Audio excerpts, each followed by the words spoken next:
Waktunya bersaat teduh dengan Tuhan melalui bacaan Alkitab satu pasal sehari dalam kitab Sejarah Bangsa Yahudi, bahagian 5 seri yang kedua, kitab 2 Raja-Raja pasal 21.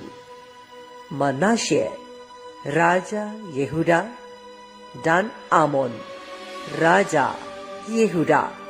Selamat membaca, selamat mendengarkan, merenungkan dan melakukan firman Tuhan. Kiranya Roh Kudus senantiasa menuntunmu dalam memahami akan sabdanya dan memampukanmu menjadi pelaku firman.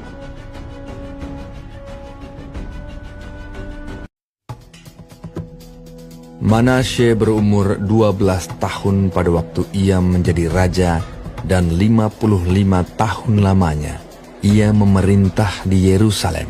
Nama ibunya ialah Hefzibah. Ia melakukan apa yang jahat di mata Tuhan, sesuai dengan perbuatan keji bangsa-bangsa yang telah dihalau Tuhan dari depan orang Israel. Ia mendirikan kembali bukit-bukit pengorbanan yang telah dimusnahkan oleh Hizkia ayahnya. Ia membangun mesbah-mesbah untuk Baal, membuat patung Asyera seperti yang dilakukan Ahab, Raja Israel, dan sujud menyembah kepada segenap tentara langit dan beribadah kepadanya. Ia mendirikan mesbah-mesbah di rumah Tuhan, walaupun sehubungan dengan rumah itu, Tuhan telah berfirman, "Di Yerusalem, aku akan menaruh namaku." Dan ia mendirikan juga mesbah-mesbah bagi segenap tentara langit di kedua pelataran rumah Tuhan.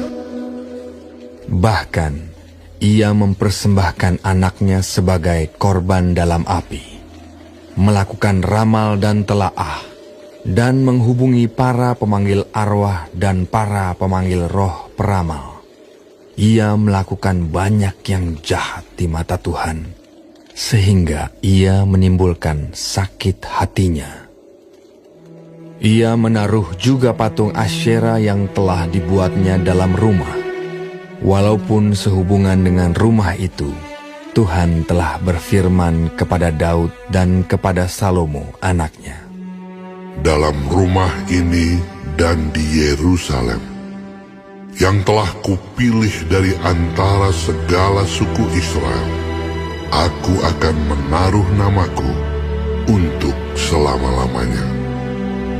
Aku tidak akan membiarkan bangsa Israel lagi dibawa keluar dari tanah yang telah kuberikan kepada nenek moyang mereka, asal saja mereka tetap berbuat tepat seperti yang telah kuperintahkan kepada mereka, dan tepat menurut hukum yang telah diperintahkan kepada mereka oleh hambaku Musa."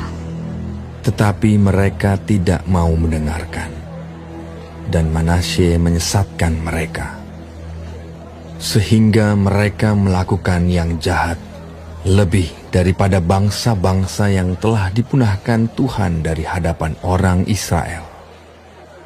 Kemudian berfirmanlah Tuhan dengan perantaraan para hambanya, yakni para nabi, "Oleh karena Manasye, Raja Yehuda, telah melakukan kekejian-kekejian ini, berbuat jahat lebih daripada segala yang telah dilakukan oleh orang Amori yang mendahului dia, dan dengan berhala-berhalanya, ia telah mengakibatkan orang Yehuda berdosa pula.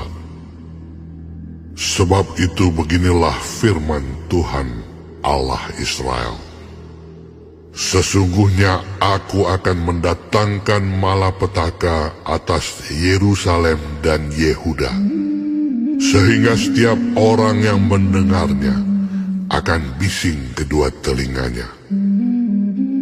Dan aku akan merentangkan atas Yerusalem tali pengukur sama seperti atas Samaria, dan tali unting-unting sama seperti atas keluarga Ahab. Dan aku akan menghapuskan Yerusalem seperti orang menghapus pinggan, yakni habis dihapus, dibalikkan pula menungging. Aku akan membuangkan sisa milik pusakaku, dan akan menyerahkan mereka ke dalam tangan musuh-musuh mereka, sehingga mereka menjadi jarahan dan menjadi rampasan bagi semua musuh mereka. Oleh karena mereka telah melakukan apa yang jahat di mataku, dan dengan demikian mereka menimbulkan sakit hatiku, mulai dari hari nenek moyang mereka keluar dari Mesir sampai hari ini. Lagi pula, Manasye mencurahkan darah orang yang tidak bersalah sedemikian banyak, hingga dipenuhinya Yerusalem dari ujung ke ujung, belum termasuk dosa-dosanya yang mengakibatkan orang Yehuda berdosa pula dengan berbuat apa yang jahat di mata Tuhan. Selebihnya dari riwayat Manasye, segala yang dilakukannya dan dosa-dosa yang diperbuatnya, bukankah semuanya itu tertulis dalam kitab sejarah raja-raja Yehuda? Kemudian Manasye mendapat perhentian bersama-sama dengan nenek moyangnya, dan ia dikuburkan di taman istananya, di taman Uza. Maka Amon, anaknya, menjadi raja menggantikan dia. Amon berumur 22 tahun pada waktu ia menjadi raja, dan 2 tahun lamanya ia memerintah di Yerusalem. Nama ibunya ialah Mesulemet binti Harus dari Yotba. Ia melakukan apa yang jahat di mata Tuhan, seperti yang telah dilakukan Manasye ayahnya.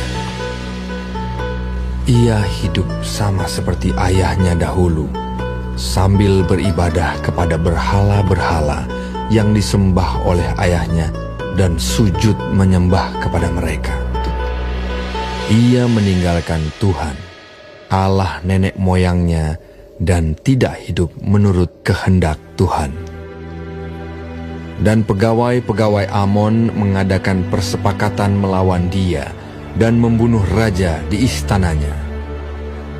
Tetapi rakyat negeri itu membunuh semua orang yang mengadakan persepakatan melawan Raja Amon. Dan rakyat negeri itu mengangkat Yosia, anaknya, menjadi raja menggantikan dia. Selebihnya dari riwayat Amon, apa yang dilakukannya, bukankah semuanya itu tertulis dalam kitab sejarah raja-raja Yehuda? Kemudian ia dikuburkan dalam kuburnya di taman Uza.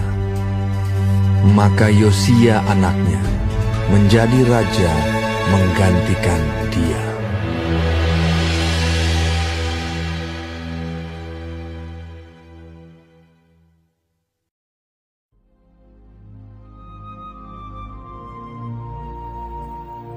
Kita telah menyelesaikan bacaan Alkitab 1 pasal sehari dalam kitab 2 Raja-Raja pasal yang ke-21.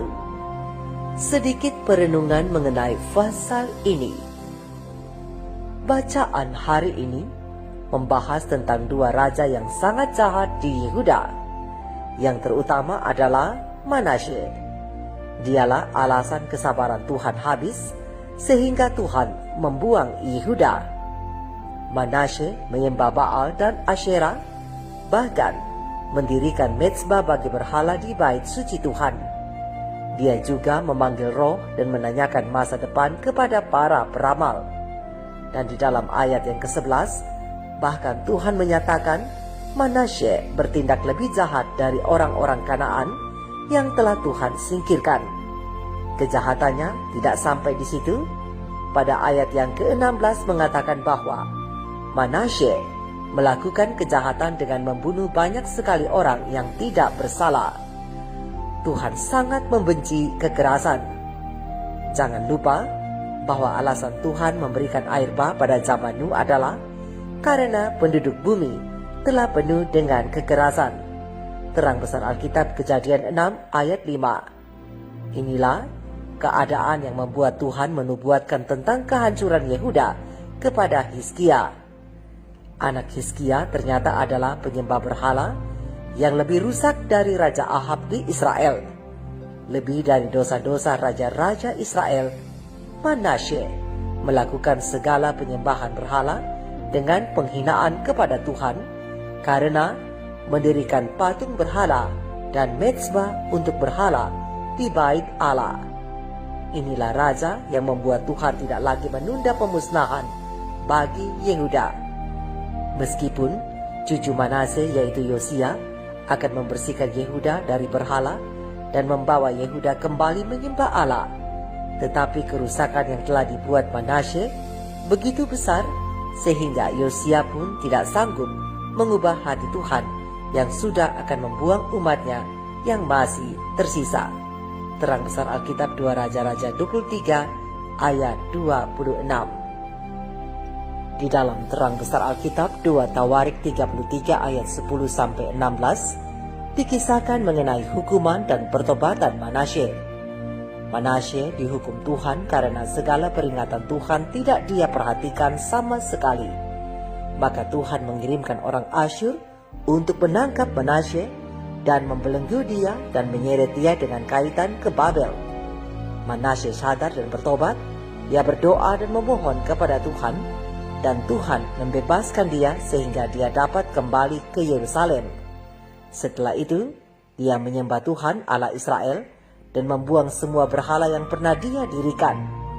Bahkan, dia memberikan perintah kepada seluruh Yehuda untuk beribadah hanya kepada Tuhan. Perubahan yang demikian drastis dan mengharukan ini ternyata tidak mengubah hati Tuhan untuk membuang Yehuda. Mengapa Tuhan tidak mengubah rencana pembuangannya? Kemungkinan jawaban atas pertanyaan ini adalah bahwa kerusakan yang dibawa Manasye dan pengaruh penyembahan berhala dan arwah-arwah yang dia lakukan sudah terlalu mempengaruhi rakyat Yehuda sehingga pertobatannya sekalipun tidak sanggup mengubah seluruh Yehuda. Dosa yang dilakukan Manasye telah masuk ke dalam kebiasaan rakyat Yehuda dengan begitu kental sehingga membuat kesabaran Tuhan habis. Pertobatan Manasye hanya bisa untuk pemulihan bagi Manasye sendiri dan penduduk Yehuda yang ikut bertobat bersama dengannya, tetapi tidak untuk seluruh bangsa Yehuda. Keadaan makin diperburuk ketika Amon anak Manasye bertindak jahat sama seperti Manasye. Tetapi Amon hanya memerintah 2 tahun dan setelah itu terjadilah pembunuhan terhadap raja. Tetapi Tuhan masih memelihara keturunan Daud karena tahta Daud tetap terlindungi. Meskipun Manasye dan Amon adalah 2 raja yang menjerumuskan Yehuda ke dalam penyembahan berhala yang paling parah, tetapi Tuhan masih memelihara janjinya kepada Daud sehingga para pembunuh Amon dibunuh oleh penduduk Yehuda dan mereka mengembalikan tahta kerajaan kepada Yosia yang masih berumur 8 tahun. Saudara dan saudariku, bagian ini memberikan banyak pelajaran yang limpah kepada kita. Tetapi marilah kita fokus kepada satu hal saja, yaitu kejahatan Manasye yang membuat kesabaran Tuhan habis. Biarlah kita memikirkan akan hal ini. Kesabaran Allah yang begitu besar saat itu menjadi hilang dan Allah berniat akan membuang Yehuda. Ingat, jangan menguji kesabaran Tuhan. Ketika Manasye melakukan semua perbuatan itu, ia sudah membuat Tuhan memutuskan untuk membuang mereka. Pertobatannya dan cucunya yaitu Yosia tidak dapat mengubah apa yang Tuhan telah tetapkan. Inilah contoh yang sangat akurat tentang dosa, akibat sosial dari dosa, dan konsekuensi yang harus ada walaupun pertobatan yang sejati telah terjadi. dosa membuat Raja Manasye tidak lagi mendapatkan kesempatan untuk luput dari hukuman Tuhan. Dosanya juga membuat Raja Manasye merasa tidak perlu mendapatkan teguran dan peringatan dari Tuhan. Akibat dari dosa Manasye bukan saja ada pada dirinya, akibat dosa Manasye adalah seluruh Yehuda bertindak rusak sama seperti dia. Penyembahan berhala begitu besar pengaruhnya, sehingga sekali mempengaruhi umat Tuhan, akan sangat sulit untuk meninggalkan atau melawan pengaruhnya atas kehidupan bangsa Yehuda. Inilah pengaruh rusak dari Manasye yang menyebabkan Tuhan tidak lagi berbalik dari rencana membuang Yehuda. Kemudian, hal yang berikut adalah konsekuensi dosa Manasye. Meskipun kitab 2 Tawarik mengatakan bahwa ia sungguh-sungguh bertobat dari dosa-dosanya, telah menjadi nyata bahwa dampak dosanya yang sangat besar tidak begitu saja hilang. Pertobatan sejati memang menghilangkan konsekuensi kekal dari dosa-dosa kita, tetapi pertobatan tidak membuat konsekuensi sementara menjadi hilang. Manasye telah menjadi penyebab segala kerusakan yang telah diperbuat oleh orang Yehuda, dan meskipun di dalam terang besar Alkitab 2 Tawarik 33, Manasye berusaha membalikan arah hati penduduk Yehuda dari berhala kembali kepada Tuhan. Ternyata setelah itu, Yehuda tetap jatuh kembali kepada penyembahan berhala di bawah pemerintahan Amon, anak Manasye. Biarlah kita mengingat ini setiap kali godaan untuk jatuh dalam dosa itu muncul. Biarlah kita peka terhadap apa yang Tuhan benci dan mengingat bahwa kerusakan akibat dosa merupakan sesuatu yang berdampak lebih besar dari yang kita kira. Dosa selalu mempunyai sisi merusak siapapun yang berbuat, tetapi juga sisi merusak lingkungan sekitar. Keberdosaan kita akan membuat kita semakin rusak, tidak peka, dan akhirnya memberikan pengaruh kepada lingkungan sekitar kita. Jika kita sedang jatuh ke dalam dosa, kita seringkali tidak sadar bahwa tindakan kita akan memberikan konsekuensi kepada diri kita sendiri maupun kepada orang-orang yang di sekitar kita. Tetapi hal yang harus kita ingat baik-baik dari bagian ini adalah bahwa pertobatan tidak menghapus konsekuensi dosa dengan total. Apakah pertobatan yang sejati tidak sanggup membuat kita selamat? Tentu bukan itu maksudnya. Pertobatan sejati pasti adalah pertobatan yang diterima Tuhan. Pertobatan yang membuat status kita berpindah dari dalam maut kepada hidup. Tetapi ini tidak berarti setiap konsekuensi yang terjadi akibat dosa dari perbuatan kita bisa tiba-tiba hilang. Orang-orang sekitar kita yang telah kita rusak dengan keberdosaan kita akan terus dirugikan dengan kerusakan yang telah terjadi. Diri kita pun harus membayar harga dan kerusakan yang diakibatkan oleh keberdosaan kita. Marilah mempunyai kepekaan tentang hal-hal seperti ini sebelum kita dengan sembarangan menjalani hidup dan terjerumus ke dalam dosa. Oleh sebab itu, pena ilham ilahi roh nubuat kebahagiaan sejati halaman 27 alinea pertama menghimbau kita, waspadalah terhadap penunda-nundaan. Jangan lengah membuangkan dosa-dosamu serta mencari kesucian hati melalui Kristus. Di dalam hal seperti inilah ribuan orang yang telah tersesat dan menemui kebinasaannya untuk selama-lamanya. Hamba Tuhan yang diilhami tidak akan menunjukkan di sini singkat dan tiadanya ketentuan hidup itu. Tetapi ada satu bahaya yang mengerikan, satu bahaya yang tidak begitu dipahami, yakni menunda-nunda menyerah kepada bisikan suara Roh Allah dan memilih hidup di dalam dosa. Beginilah penundaan yang sebenarnya itu. Dosa, betapa kecil pun anggapan atasnya, jikalau selalu dilakukan, akhirnya akan membinasakan jiwa. Apa yang belum kita taklukkan akan menaklukkan kita dan akan mendatangkan kebinasaan atas diri kita sendiri.